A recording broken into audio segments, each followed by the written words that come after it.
Good morning to all of you joining us. I am Brahima Coulibaly, the Vice President of the Global Economy and Development Program here at Brookings.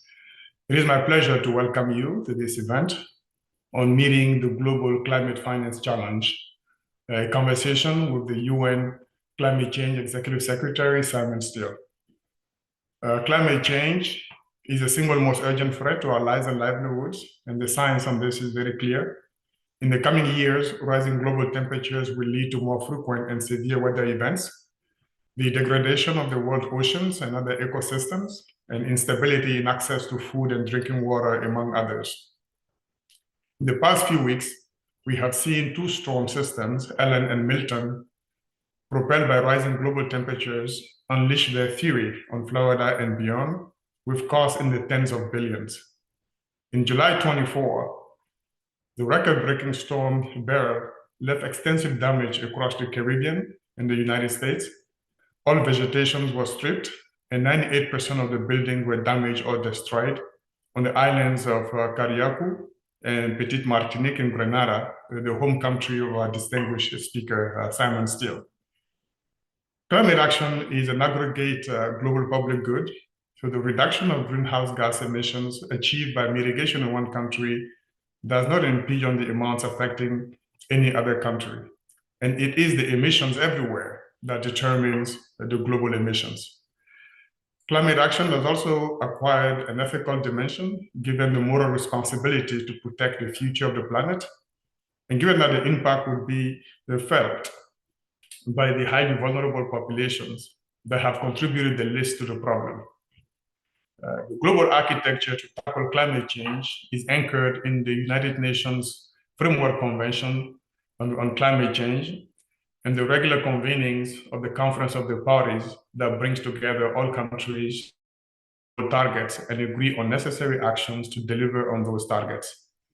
The Paris Agreement, concluded in 2015, represents the most significant step in setting a global framework to limit and respond to climate change, with the goal of limiting global warming to no more than 1.5% above pre-industrial levels.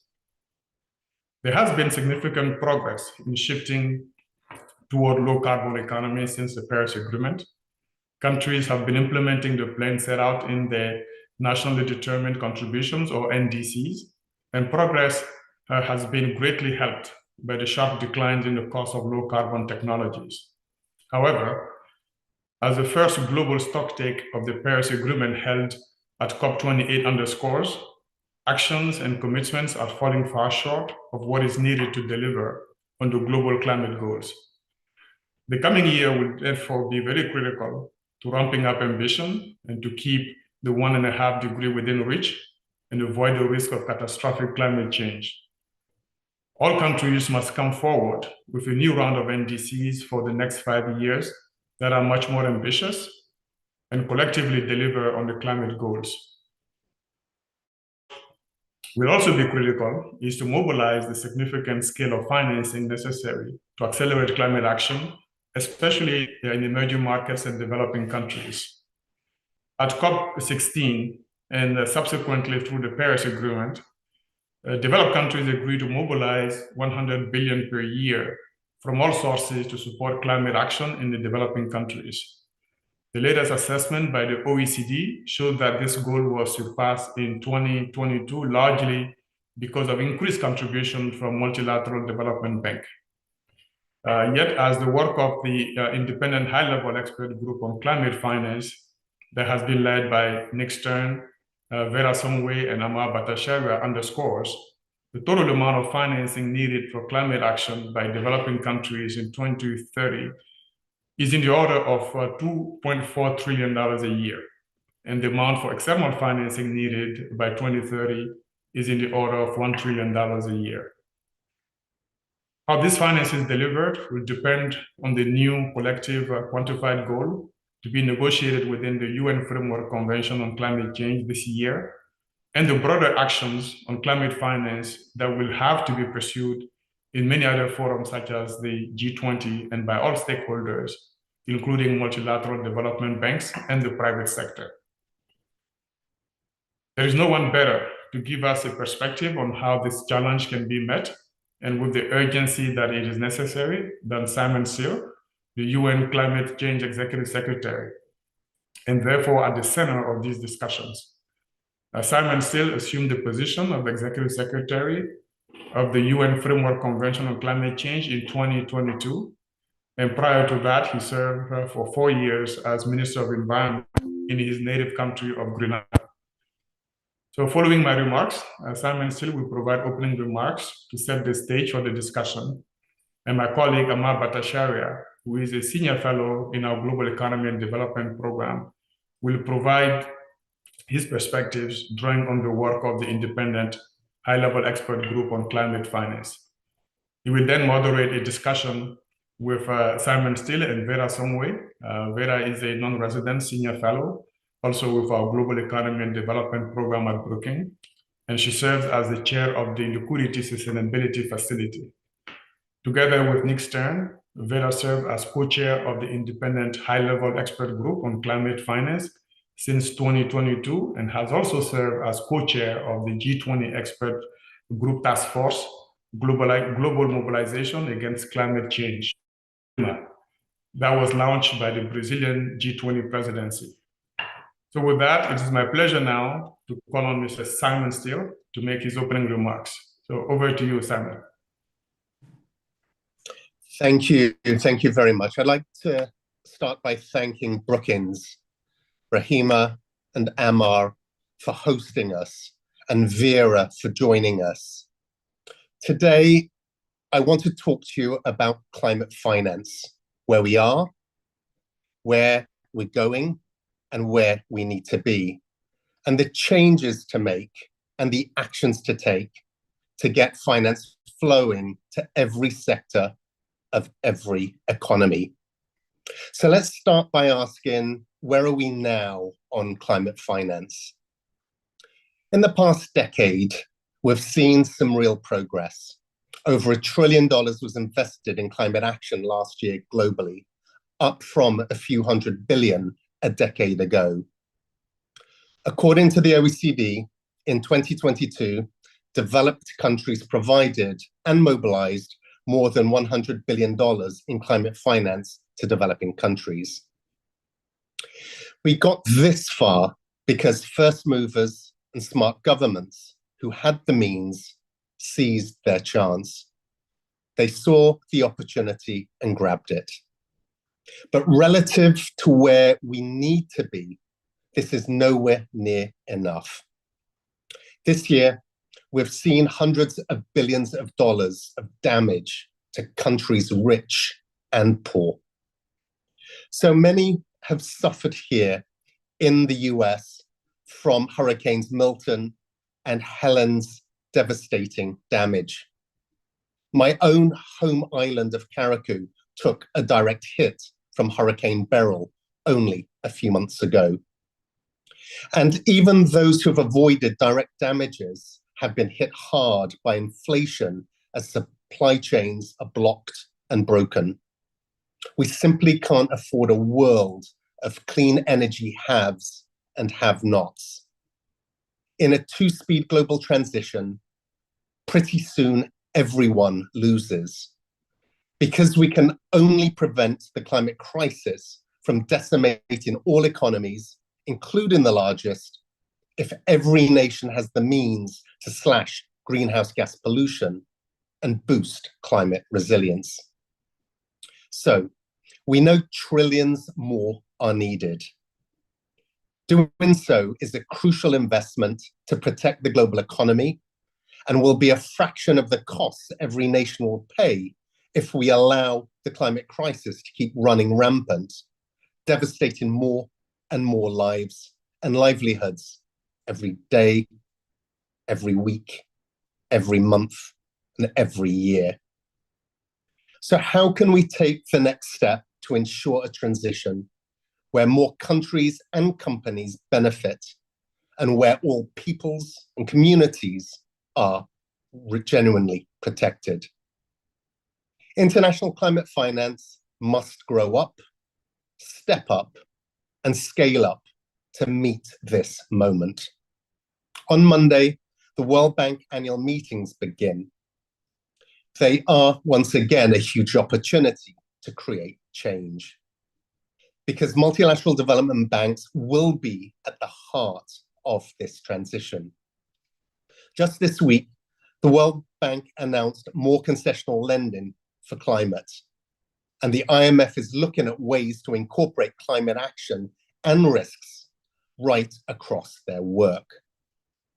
This is good news, but incremental increases won't lead to an exponential surge of investment and green growth. On climate finance, we have a need for speed, and without much larger scale, all economies will fail. So many countries are facing debt crises that amount to fiscal straitjackets, making it near impossible to invest in climate action. At the annuals, we must see further signals that the World Bank and IMF are committed to ensuring developing countries have funds and the fiscal space for climate action and investment, not devastating debts and sky-high costs of capital. Debt relief and introducing more climate-related debt clauses are a start. So is replenishing the World Bank's International Development Association. And it's not just up to development banks. The G20 countries are their largest shareholders and must fund them properly and demand more, including wider reforms to the international financial architecture, while also working to find new and innovative sources of finance. Under Brazil's G20 leadership, climate and finance ministers have finally been brought together. This essential collaboration must continue and be translated into clear outcomes. Progress on climate finance outside our negotiation process enables breakthroughs within it and vice versa. If we fail at either, it could be a knockout blow to crucial parts of the Paris Agreement. So ambitious outcomes at the annual meetings are vital to enable bolder climate actions that boost economies and strengthen societies everywhere. At COP29 in Baku, all governments must agree a new goal for international climate finance that truly responds to the needs of developing countries. COP29 must be the stand and deliver COP, recognizing that climate finance is core business to save the global economy and billions of lives and livelihoods from rampaging climate impacts. It's not my job to prejudge what the new goal will look like, but it's clear public finance must be at the core. As much of this finance as possible needs to be grant or concessional and must be made more accessible to those who need it most. And we must make climate cash count wherever possible, leveraging more private finance and sending signals to financial markets that green is where the gains are. The vital business of who pays and how much can be agreed in Baku, but we are not going there to renegotiate the Paris Agreement. It's also important we put in place mechanisms to track and ensure that promised funds are delivered. More work also has to be done to rapidly ramp up funding for adaptation and get international carbon markets working for everyone. We must fund a new generation of national climate plans to protect the progress we made at COP28 and convert the pledges in the UAE consensus to triple renewable energy, double energy efficiency, boost adaptation, and transition away from fossil fuels into real-world, real economy results. And we must get the Loss and Damage Fund working fully, dispersing money to those who need it the most. This is a moment of profound fracture between nations and within them. In times like these, there is the temptation to turn inwards, a delusional belief that what happens in my neighbor's backyard is not my problem or my concern. If we go down this path, it will soon be game over in the world's climate fight. So let's instead choose the game changer path ahead, the one that recognizes that bigger and better climate finance is entirely in every nation's interest and can deliver results everywhere.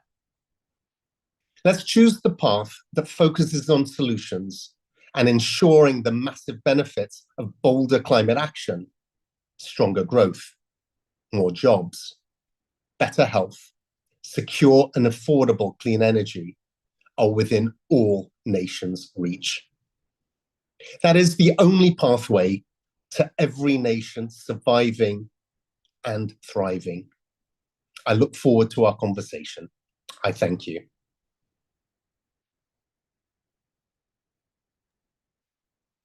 Thank you, Simon, for those inspirational words and more generally for your leadership. I want to offer some contextual remarks, very much to reinforce the points that you have made. And I want to put it in the context of what is the ultimate goal, which is the imperative of a big push on investment at this point in time. The global stocktake shows that we've been falling behind, and the work that we have undertaken under the independent high-level expert group underscores that the main reason we are falling behind is because we are underinvesting. We are underinvesting in the low-carbon economy, we are underinvesting in climate resilience, and we are underinvesting in natural capital. And this is especially so for emerging markets and developing countries. In the last 4 to 5 years, less than 5% of the increment in clean energy investment has been in emerging markets and developing countries other than China.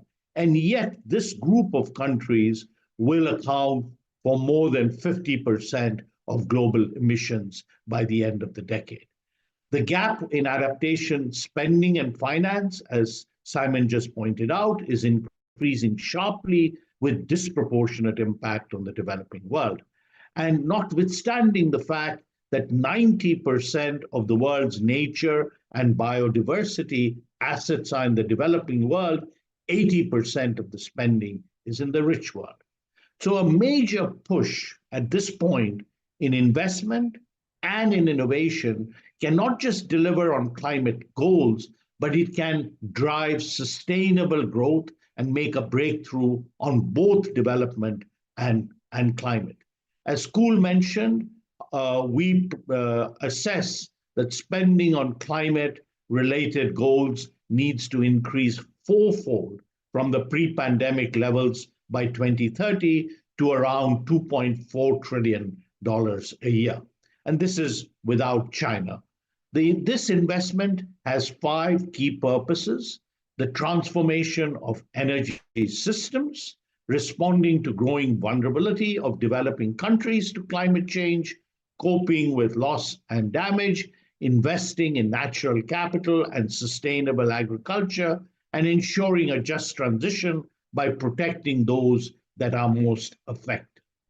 The investment push led by this green transition can unlock the growth story of the 21st century, full of innovation, as Simon pointed out, better forms of economic growth, more resource efficient, with lower energy costs, better health, more productive transport, city, lands, and ecosystems. This alternative to the 20th century growth model, much more sustainable, inclusive, and resilient. Failure to act with the scale and urgency, as Simon pointed out, would be deeply dangerous, putting the climate goals out of reach and with severely adverse impacts on lives and livelihoods, especially the poor and vulnerable everywhere. This decade is decisive, and the next 2 years, will set the path of whether we succeed or whether we fail. Now, the scale of this investment needs that we face requires several elements to come together. It requires a debt and financing strategy that tackles debt difficulties, but it also that allows for a major expansion and revamp of both domestic and international finance, public and private. A very important part of the kind of climate investment and climate finance story is the role that the private sector can play at this point. Second, we need an overall financing strategy that utilizes the complementary strengths of the different pools of finance to ensure the right scale and the right kind of finance, and particularly to reduce the cost of capital rather than focusing on one simple aggregate number. And it must take a holistic and comprehensive approach that aligns all finance with sustainability and the climate goals. Of the 2.4 trillion that we propose, we see the bulk, 1.4 trillion, coming from domestic resources. Hence, we have to focus on domestic resources as foundational. But we will need about $1 trillion in external finance. And the discussions in the NCQG, of course, are very focused on how that external finance can be delivered. As Simon pointed out, public finance is foundational. But we have to recognize that we will not get the scale of concessional finance that we need from the existing sources of public finance. We must therefore look at all sources of innovative finance to fill that gap, including, as Simon mentioned, carbon markets, SDRs, levies on international activity that can generate predictable finance, but that will be crucial. However, the concessional part cannot meet what we need. And as Simon pointed out, we must look at development finance as a bridge between the concessional finance and the private sector. We argue that development finance will need to increase 3 to 4-fold from what the levels are. And as Simon mentioned, the World Bank, the MDB system, the IMF, they have all been responding, but it is not yet on the path for that pace and scale of increase that is needed. Finally, I want to just mention the role of the private sector. And I want to say that this nature of the investments we are talking about, particularly in the clean energy investment, 60% to 70% has to come from the private sector. But there are two big problems at the moment. We are not able to get the investments to come on stream. And second, the cost of capital in developing countries is just too high. So in order to tackle that, we have to work both on the domestic finance side, because domestic finance is actually the leading edge, but we will need to increase external private finance, something like 12 to 15-fold. So yes, private finance has to play a role, but in all the areas, that's the place where we have to make the biggest push. So bringing all these pools of finance and recognizing the interconnected nature and recognizing that we will need partnership of all stakeholders, not just the countries themselves have to lead in their own local action, but at the global level, we need the development finance institutions, we need the IMF, we need the central banks, we need private philanthropy, and we also need, really the local actors to come together, including communities and businesses everywhere, working on not just the mitigation agenda, but very, very centrally on adaptation and resilience and the protection of nature. So the prize is very clear. If we succeed, we will get not just climate, but we will be able to deliver on the SDGs, a much more attractive path of growth. And if we fail on climate, we fail on development. And if we fail on development, we fail on climate. So if this is the time to come together. The IMF World Bank annual meetings is a great opportunity to think about this agenda, to take note of what we have achieved, but to set our sights to the level of ambition that Simon has laid out. So I just wanted to share those perspectives. And with that, I want to invite now Simon and Vera to join me on the panel, and we will have a question and answer session with them. I want to thank all those of you who submitted your questions. They were a very large number, and in my questions to Simon and to Vera, I will certainly draw on those questions in informing this conversation. So if I could ask Vera and Simon to turn on their cameras, unmute themselves, and we will start the conversation.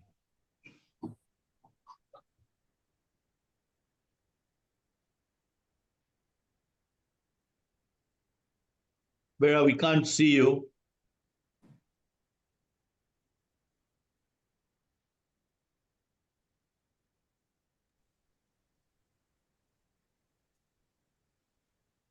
Thank you. My icons were taken away. They have been restored.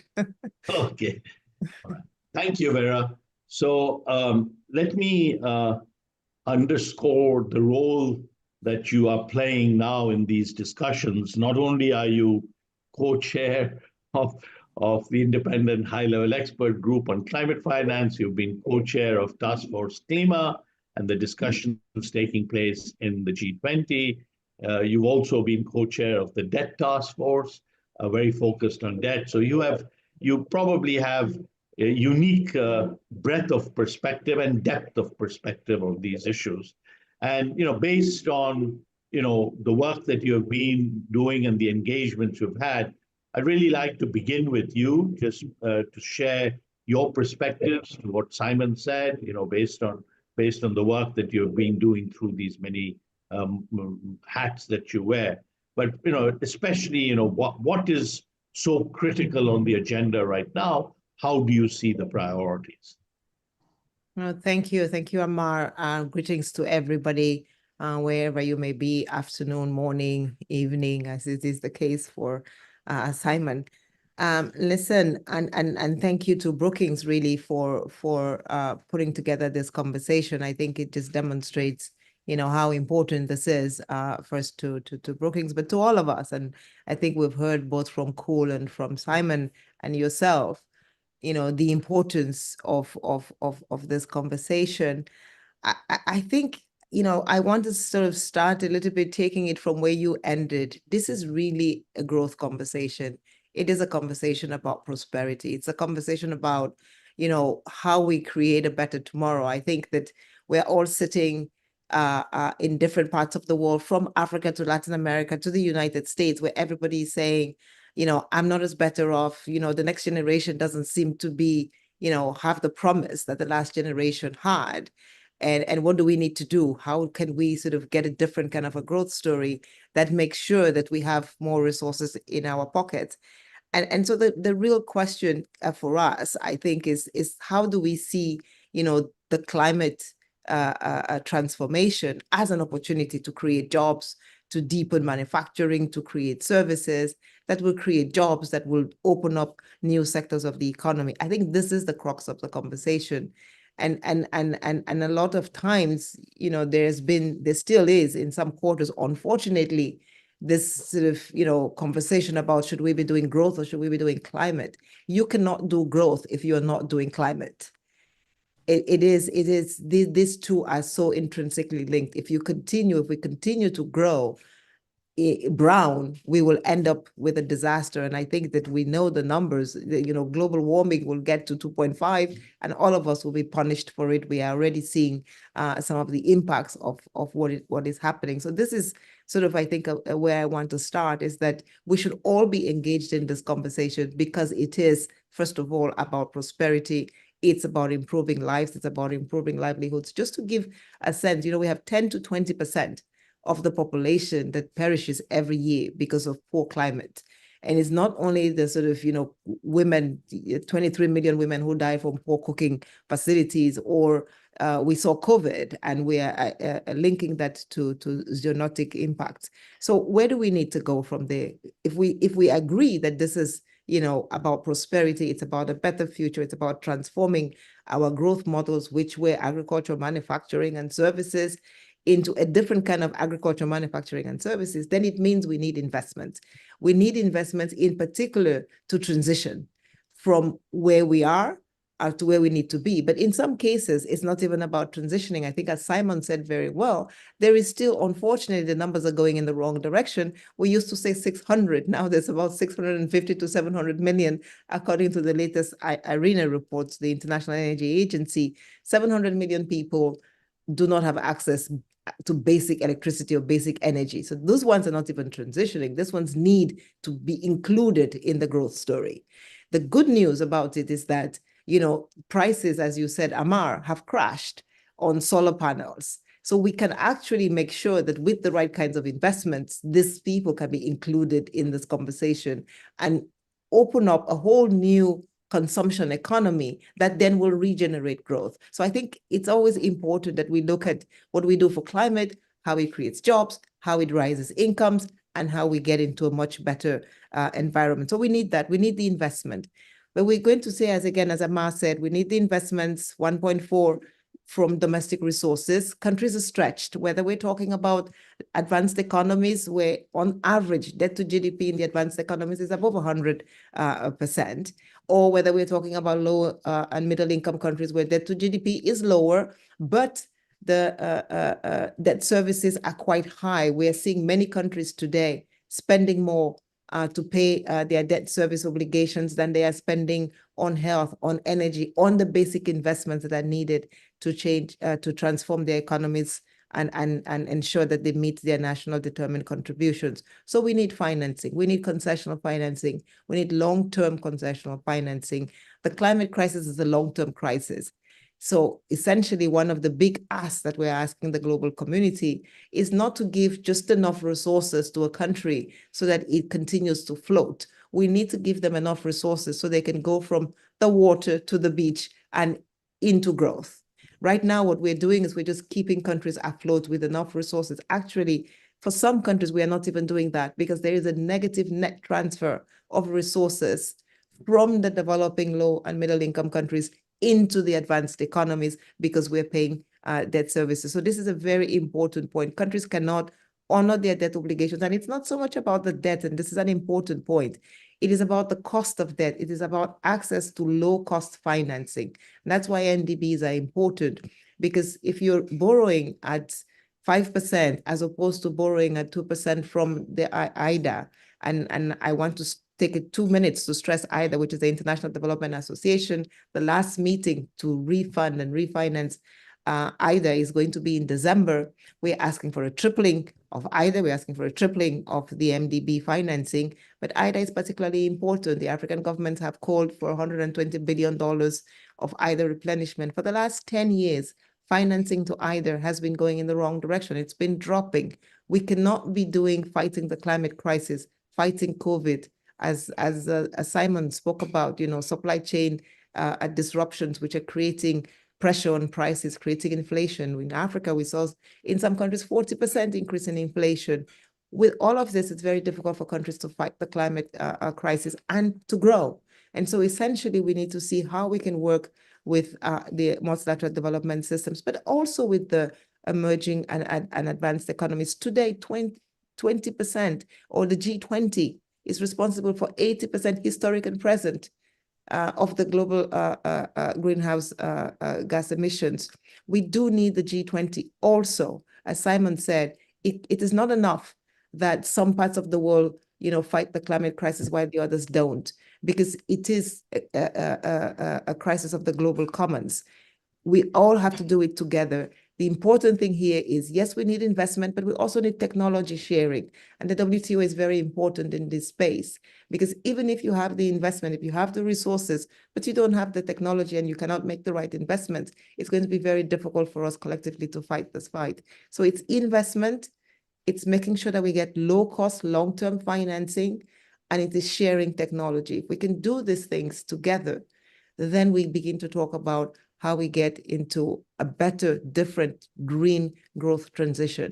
And the work that we've been doing, both at the Independent High-Level Expert Group on Climate with Simon at the UN FCCC, of course, with President Lula and the TF Klima, it's all pushing in this direction. I think we are all saying the same things. What we need in the next week is action from our finance ministers, from the MDB shareholders, that we agree that, we need to have new injections of cheap long-term capital into the system to make this happen. Thank you, Vera, and that's a perfect segue for my question to Simon. Simon, you said, very eloquently that, the IMF World Bank meetings offers really a very important opportunity to look at where we are and where we need to be. And my question to you is, you said that let's say the cup is more half empty still. What more would you like to see coming out of the IMF World Bank meetings and from the institutions and on the road to BUP? Well, thank you, Amar, and I will pick directly up from Vera's last comment about the need for action and progress with our IFIs, with the World Bank, with the IMF. I mean, when we look at those Bretton Woods institutions, they're about to celebrate their 80th anniversary, and times have changed. Needs have evolved, and we are living in a fast changing world. And these institutions need to retool in order to address both the challenges, but also the opportunities that exist. And Vera described, some may say idealistically, but it's a reality as to the opportunity that's being presented. And it is to shift the conversation to a better tomorrow, where you cannot delink growth and growth strategies from addressing the climate crisis. Both are intrinsically locked in, and addressing climate needs also creates an enabling environment for economic, social, physical growth. And what our institutions need to do is to retool and use the full array smartly of the tools that exist in their toolbox, and how to help countries create greater fiscal space. And when you hear that debt servicing of the majority of developing countries exceeds their investment and budget allocations for health, for education, for social, for physical development, we know we are on the wrong course. And I'm certainly encouraged by a lot of the work and progress that is being made within the institution. So whether it is the World Bank's recent commitment to lend tens of billions of dollars more, whether it is the IMF's efforts to lower the cost of capital, these are steps in the right direction. But what we need is to go further, and to go further faster. And these calls for bigger and better institutions to accelerate the focus and efforts that are being placed there. So that is in action and progress. Then when we look at the energy transition, which is central to rapid decarbonization, but also in providing cheaper, cleaner, more affordable energy, increasing energy access to those who don't have, but the economic benefits of lowering cost of a key energy input will have significant benefits. But the cost of financing clean energy in developing countries is far too high. We do have an inequality in terms of investment profiles for developed and developing countries, and where the finance that is available and is flowing is significantly skewed to the global north as opposed to the global south. So what role do our institutions have in helping to address that? Where IFIs should be helping developing countries with more predictable, affordable, and long-term finance that speaks to real risks and risk profiling rather than perceived risk profiling, to ensure that those terms are as favorable to create that enabling environment that we see in developed countries. And as you've pointed out, Amar, through the independent high-level expert group and other G20 experts, what will enable this is the tripling of MDB finance between now and 2030. And we know what needs to be done in order to achieve that. And again, the role that shareholders have in making this happen. And then the other component is on debt, where developing countries are stumbling from one climate disaster after another, rebuilding just to see that infrastructure damage destroyed by further climate impacts, to rebuild again, to be lost again. So the need to break this cycle through truly building back better, building and focusing on resilience, building, addressing or creating greater fiscal space, addressing the debt crises that exists with many developing countries is of critical importance. And again, we've seen encouraging steps forward by the IMF through the RSD, the Resilience and Sustainability Fund, which is a big step in the right direction.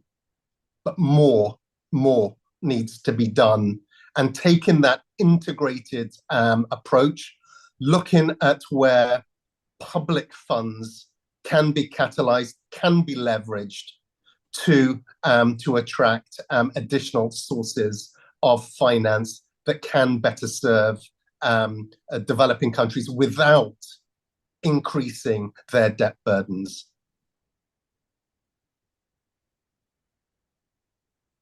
Thank you, Simon. I want to ask you, Vera, about the private sector. It's in a way, the prize, but at the moment, the engagement of the private sector, as I pointed out, is still very, very limited. And in a way, both sides are waiting for the other to act in this public-private sector dance. What, in your view, is necessary to do two things, I would say? One is to really get the investment process going, especially in emerging markets and developing countries, and especially, I would argue, in Africa. And the second is, how do we tackle this this real constraints on the cost of capital, and I would also say the availability of capital, including on on tackling the regulatory impediments and the like. So how do we get the private sector to play its proper role in this transformation? No, thank you. I think three things that we're looking at. One, how do we get the private sector to play its proper role? My sense is the private sector today is beginning to realize that the returns on investment in the green economy are much higher. So that maybe doubt that would have existed 5, 7, 10 years ago is slowly moving away. And the private sector, as we can see, is investing heavily now in the green economy. Unfortunately, a lot of that investment is not happening, as you said, precisely in the emerging markets, and in particular in Africa. When we talk about the green bond issuance is off the roof in the developed world, including in China, by the way. You have a huge ratcheting up of green bond issuances, but not in the emerging markets and the developing economies, because of one thing, essentially. It's that the risk-return ratios are much smaller, and the risks are much higher, perceived and real. And so two of the things that one needs to do is, one, work a little bit more, and this is where we need the MDBs, is project preparation, sort of the work around project preparation, which takes away a lot of sort of the intrinsic risk of projects, needs to be done behind the border. And so working together with national development banks, public development banks, is going to become very important. We keep talking about the private sector, but the private sector today is part of a chain. It's part of the public development banks, and then the private sector comes in. If we are able to attribute the right sort of agent to the right cycle of the project development phase, we would see a lot more of the private sector. So we say, can the governments, and this is the other part of your question, Amar, we need governments that put in place the right regulations. They have to have good macroeconomic fundamentals. Deficits needs to be managed, reserves. You should be able to, if you're going to invest in a country, have the right to take your profits out. If we have countries where you don't have access to foreign currency, where you cannot take your profits out, where regulation says contract resolution is not clear, that already creates a huge impediment. These are things that are costless generally, and so countries must be and should be able to do that. Once you have that part of sort of the business enabling environment done, and again, the cost of doing this is so much less. And I think a lot of the governments keep talking about we want investment, but they're not making sure that, they put in place the right enabling environments. Once you have that, then the next difficulty is project development. You'll hear much of the private sector say, oh, the resources are there. It's the time it takes to develop a project in this country. It's too long. It will take me 3 years to do an energy project in Africa and 3 months to do it in the United States. Can we close those project development gaps? The answer is yes, by using national development banks that are closer to the ground, that understand the local environment, that have quick access to legislation that can make things move.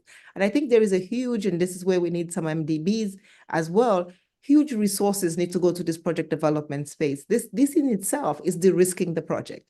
Once you've done the project development, once we are able to see that the rate of, I just said rates of return are interesting, then we can now go to the MDBs and say, okay, well, let's de-risk for the FX exchange rate. Let's make sure that the government is not going to change the cost of the energy. And so once we have that, and philanthropy, and I have to say that philanthropy is coming in a lot more to crowd in more private sector financing, then we begin to get, MDBs, the philanthropy taking first loss, and the private sector can actually then come in. But even if you do all these things, there are two things that are happening as well, is that legislation in the developed and the advanced economies is actually working against us as well. Because with the Inflation Reduction Act, with the net zero economy, there's huge subsidies now that are being provided for investments in the advanced economies. And so our de-risking and first loss sort of tranches have to equal and be higher than the subsidy that is being given in the advanced economy. So it is making it a little bit more difficult for a private sector firm that says, I can go and invest in Nevada. I know the investment environment. There is clarity around contracting, and I'm going to make a high return. Why should I go to Cote d'Ivoire? And so I think we do need to, again, talk about how we level the playing field with these kinds of sort of non-competitive policies that are being put in place. The next thing that we need to do is, because of the scale of many of the low and middle income countries, we need to be able to see whether we can standardize and create asset classes that are big enough.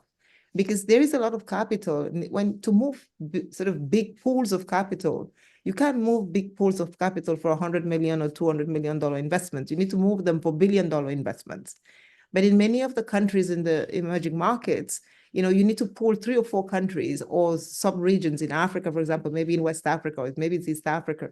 If we can pool sort of a regional power pool, then that investment is big enough to sort of make, those large pools of assets under management move. And so I think creating more standardization, making sure that we can sort of pool the investment and make it worth the investors' while is something that is particularly important. Finally, we have the credit rating agencies, and Simon spoke about sort of perception versus reality. First of all, we have credit rating agencies that need to improve on their methodology, that need to make sure that, for the same class of macroeconomic fundamentals, that we get the same ratings. And we're working on that with more transparency on the methodology. But even when that happens, where you have the credit rating agencies have done their job, they've given you the right rating, the cost of capital when you issue a bond is still higher. So there's still a perception issue around sort of those who are managing and putting our bonds to market. And so we do need to work a little bit on that end to understand why is it that there is a perception gap where for the right and for the same credit rating, the cost of financing is different. And so I think there is work that needs to be done. First, getting the credit rating agencies to improve methodology, get more transparency, and then to make sure that we work as well on the issue of perception post rating agency. And finally, there is regulation. There's regulation from the standard setting bodies, Basel and the rest, which makes it much more difficult to invest in emerging markets. So the capital requirements for the same project in an emerging market versus in the OECD is different, which means it immediately increases the cost of those projects. And I think that these are things, again, which are costless. The G20 is meeting, the finance ministers are meeting at the World Bank. I think some of these things can be looked at and taken away without any apparent cost to the system. So I think countries have a role to play. They need to improve the investment environment. In the middle, we can de-risk, and we know the instruments. That's the good thing, and we're already doing it, but we need to do it at scale. We need to standardize those instruments, and then we need to work on sort of global regulation, credit rating agencies, Basel regulation, so that some of these sort of legal impediments we can take away. Thank you, Vera. And that indeed is the agenda that we must really focus with intensity leading up to COP30. I really think this is the centerpiece, and it is a new what you and I have been calling a new highway for private finance. So I think that's absolutely central. My last question is to you, Simon. All eyes are on this new collective quantified goal, and everybody wants to know more about it. I mean, what can you share? Notwithstanding that we are still in, very, very, let's say, transitory stage in the discussions, what can you say more about the scope and scale, and the range of issues being taken up in the NCQG? Well, I certainly can't prejudge the outcome, but I certainly have some suggestions on some of the principles that need to be considered and have emerged through the extensive dialogues between parties in preparation for COP. And the first fundamental principle is that the goal needs to take into account the growing needs of climate finance and recognizing that climate finance is the enabler for closing the ambition and implementation gap that was so clearly articulated through the global stocktake last year. And that speaks to both scale and the quality of the finance. And there are a number of model suggestions that are emerging, but one fundamental tenet is at the core of that finance goal, and that core should be based on public finance, and public finance that services the needs of developing countries.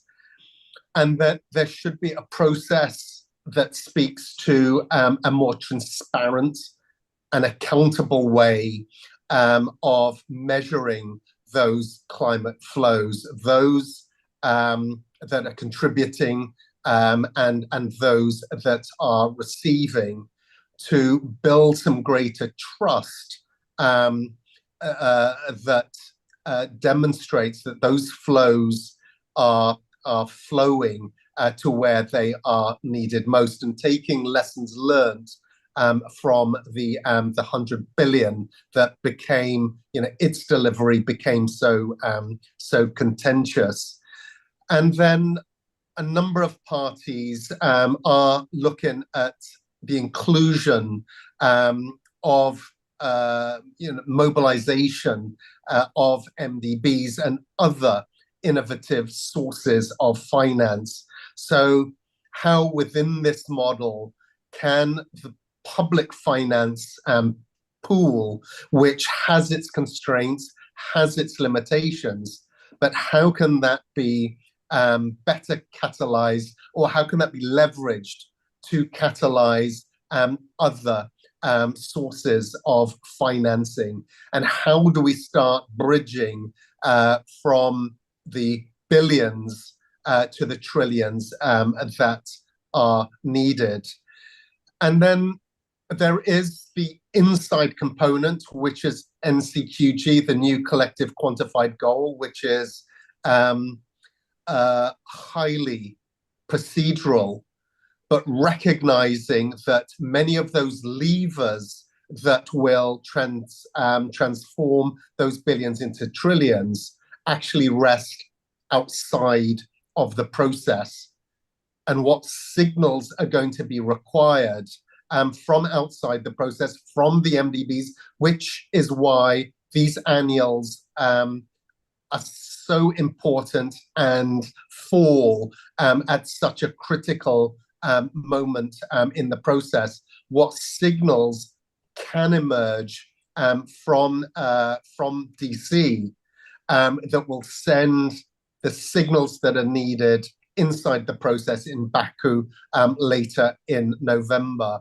And whether that is as part of the reform process, whether it is on debt, whether it is on lowering cost of capital, whether it is on debt sustainability, those levies, all of these areas that we've been talking about for the last 2 or 3 years, defining what innovative sources of finance actually means in practical, tangible, concrete terms, that are going to assist in widening that pool of finance that's required to service developing countries, and to move to and shift and provide the fuel that shifts the conversation to a better tomorrow. Thank you. Thank you very much, Simon.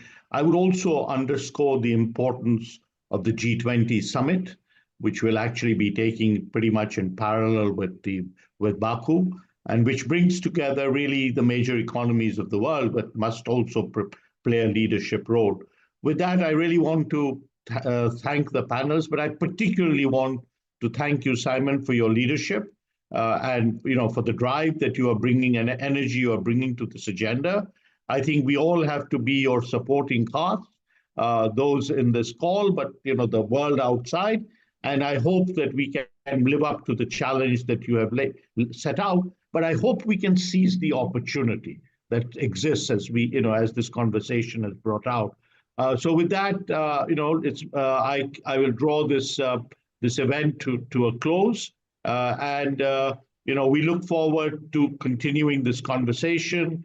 And of course, there will be a particular focus now at the annual meetings, but of course leading at Baku itself. So I hope all of you will join us in this in this challenging but exciting space of climate finance.